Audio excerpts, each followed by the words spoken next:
अस्सलामुअलैकुम। मैं हूं असद मलिक और आप देख रहे हैं अली स्पोर्ट्स। पाकिस्तान और साउथ अफ्रीका के दरमियान दूसरा टेस्ट मैच 4 फरवरी को जुमेरात के दिन खेला जाएगा, जो कि पाकिस्तानी टाइम के मुताबिक रोज़ाना सुबह के 10 बजे शुरू हो जाएगा।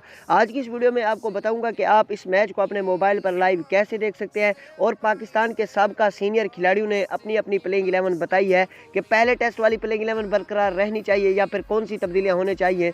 सब ने अपनी अपनी प्लेइंग 11 बताई है, वो मैं आपको वीडियो में दिखाऊंगा और साथ साथ बताऊंगा। उससे पहले हमारे चैनल अली सपोर्ट्स को लाजमी सब्सक्राइब कर दें, इस वीडियो को लाइक कर दें। और अगर आप यही मैच यानी दूसरा टेस्ट मैच अपने मोबाइल पर लाइव देखना चाहते हैं या फिर क्रिकेट का कोई भी मैच अपने मोबाइल पर लाइव देखना चाहते हैं, इंडिया और इंग्लैंड की सीरीज़ देखना चाहते हैं, T10 लीग लाइव देखना चाहते हैं, IPL PSL क्रिकेट का कोई भी मैच लाइव देखना है, तो एप्लीकेशन का लिंक मैंने डिस्क्रिप्शन में दे दिया है। आपके सामने वीडियो में तरीकाकार भी शो हो रहा है। डिस्क्रिप्शन में जाएं, इस लिंक को ओपन करें, यहाँ से आपको एप्लीकेशन मिलेगी। इस एप्लीकेशन को आप डाउनलोड कर लें, फिर आप क्रिकेट के तमाम मैच लाइव देख सकते हैं। लिंक डिस्क्रिप्शन में है। तो दोस्तों बात करते हैं कि 4 फरवरी को जुमेरात के दिन मैच खेला जाएगा, सुबह 10 बजे रोजाना शुरू हो जाया करेगा।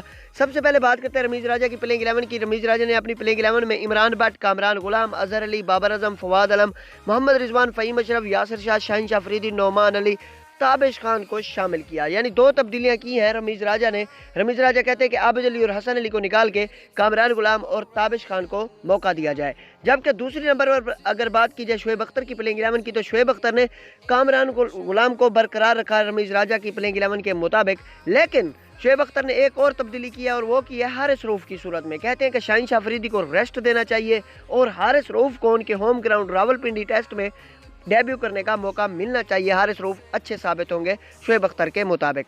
तो दोनों की प्लेइंग 11 सेम है, बस एक तब्दीली इसने किया हारिस रऊफ वाली शाहीन शाह अफरीदी की जगह। अब जी बात करते हैं वसीम अकरम की प्लेइंग 11 की। तो वसीम अकरम ने कामरान गुलाम की जगह सऊद शकील को उतारा है नंबर 3 पर और कहते हैं इमरान भट्ट और अजहर अली ओपनिंग करें। और मजे की बात, जिसने भी प्लेइंग 11 बनाई है सब ने आबिद अली को निकाला है, हसन अली को भी निकाला है और सब ने ताबिश खान को शामिल किया अपनी अपनी प्लेइंग 11 में। इससे साफ जाहिर होता है कि ताबिश खान दूसरा टेस्ट मैच कंफर्म खेलेंगे। इमरान भट्ट, अजहर अली, सऊद शकील, बाबर आजम, फवाद आलम, रिजवान, फ़हीम अशरफ, यासिर शाह, नोमान अली, हारिस रऊफ और ताबिश खान, यह है वसीम अकरम की प्लेइंग 11। अब जी बात करते हैं शाहिद अफरीदी की प्लेइंग 11 की। तो शाहिद अफरीदी कहते हैं कि इमरान भट्ट और अजहर अली ओपनिंग करें, जबकि नंबर 3 पर सऊद और कामरान दोनों डिजर्व करते हैं।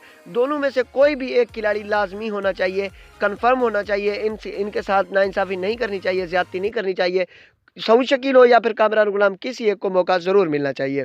और उन्होंने शाहीन शाह अफरीदी को वापस लाए हैं हारिस रऊफ की जगह, यानी कि सिर्फ शोएब अख्तर ने हारिस रऊफ को शामिल किया है, बाकी सब ने शाहीन शाह अफरीदी को ही शामिल किया है।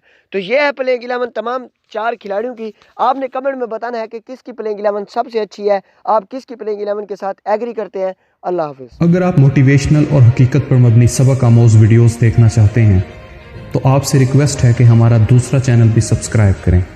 यूट्यूब सर्च में जुनैद फयाज लिखें और सब्सक्राइब बटन को प्रेस कर दें। बहुत शुक्रिया।